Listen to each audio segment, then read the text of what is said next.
We now talk separating the sizzle from the steak.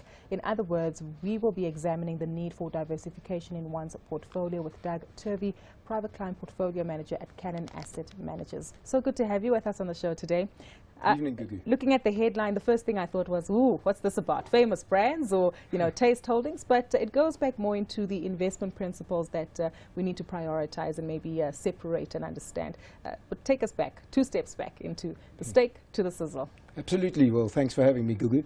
I think this maybe talks to financial planning. When we're talking about separating the sizzle from the steak, I think it's, are you buying into something that's real, something that has a sound philosophy, something that has substance to it, or are you buying into hype and emotion? Emotion can often get in the way of successful returns in any portfolio or in any investor's horizon. And it's happened to the best of individuals because you've got practical examples that your colleague alluded to in the release, an article that we saw from Cannon Asset Managers. Absolutely. I mean, you talk to Tannenbaum, he was offering 15% a quarter. I mean, these are ludicrous amounts. I don't think there's an investment manager in the world that's going to get that over the long term.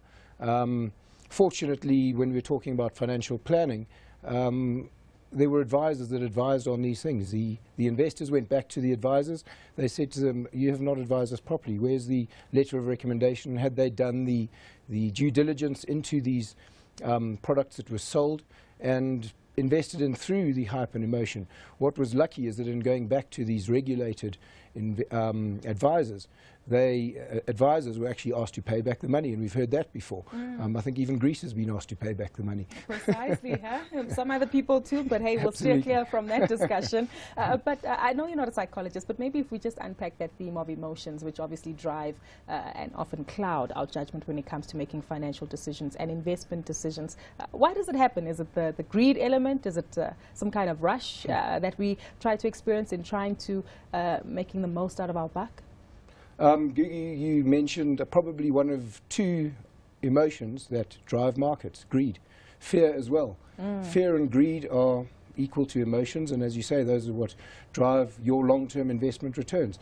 I think to give you an example of where people buy into the sizzle, a good example of this is Fidelity's Magellan Fund overseas. It was run by Peter Lynch, one of the most successful managers, a disciple of value investing like Cannon.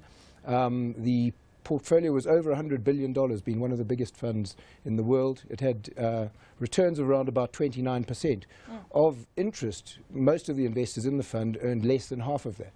What they were doing in times of sunshines and rainbows, they were buying into the fund at the top. This is at the highest level of risk. Wayne mentioned earlier, buy when there's blood on the streets. Buy when nobody's talking about the fund. And I think that's what people are doing. You need to understand that you're getting into a sound investment, not to say that the investment wasn't, but you need to run the course. You need to stick to your guns and to a philosophy that works over time. The practical steps, though, that retail investors can take away from this conversation, especially on some of the elements that might be listed, diversification being one of them. Absolutely. Diversification is absolute key. I'm sure if I had to ask you what you're invested in, you'd probably tell me your pension fund, you'd tell me probably a range of unit trusts, and maybe through conversations with people on the show, a private share portfolio. I could almost guarantee... Throw in an ETF as well there. Oh, maybe. Well, those are hugely popular these days. But I would almost guarantee that your portfolio has a massive overlap. I think what's absolute key is to diversify away from that, understand what you're investing in, have an advisor that will tell you what to do, that will give you a letter of recommendation, and that's regulated. Talking about diversification, the market consists of well over 1,000 general equity funds. Most investors would be invested in a portfolio of those. There are less than 10 small cap funds in the market. Small caps is a great way to diversify a large portfolio. Cannon, for instance, has a very popular portfolio called Superdogs. Now, people are buying into it. It sounds like an interesting name, and it is. It's very different. But there's a lot of substance behind this. It's been run as a model for 20 years. By Dr. Adrian Saville, who's well regarded in the industry. You're certainly not buying into sizzle there, you're buying into a real meaty chunk of steak. We like that, which is exactly what investors want. And that goes back to consulting the specialists and looking around, and if it looks too good to be true, it probably is, which, like you say, sometimes can cloud our judgment as investors. Absolutely. I mean, I think there's been a lot of talk in the press recently about looking and quacking like a duck. As you say, if it looks too good to be true, it probably is. I mean, we mentioned the returns that the people are promising. They've been buying into hype and emotion.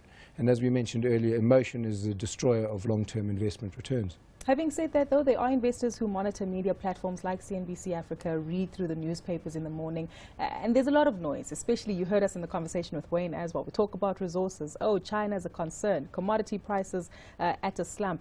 You know, maybe look at technology stocks or your rand hedges. For you and how you advise your clients in such tough and volatile times, do you teach them to ignore the noise? Absolutely. I think the key is what you just mentioned, diversification. People are enamored by some of the big story stocks of the day. Naspers, Capitec, SA Breweries. These are brilliant businesses, but they're expensive. One mustn't forget that while the market might be overheated at the moment and people are possibly predicting a sell-off, there are certain sectors within an expensive market where one can pick up stocks at really, really good prices. Large cap industrials, for instance, are hugely expensive, but as Wayne mentioned earlier, the buying into the substance of a mine, it's not going away. It's going to be there forever. The prices are rock bottom. People haven't done well over the last few years by being invested in resources, but they will do well, they will return to fair value and hopefully earn some investors some good returns. As long as you have a long-term view, right? Absolutely. Well, I think that's what it is about. If you're going to be short-term, you might as well go to the casino. Precisely. We'll leave it on that note. Thank you so much for coming through today. Great speaking to you, Doug. That was Doug Turvey from Cannon Asset Managers.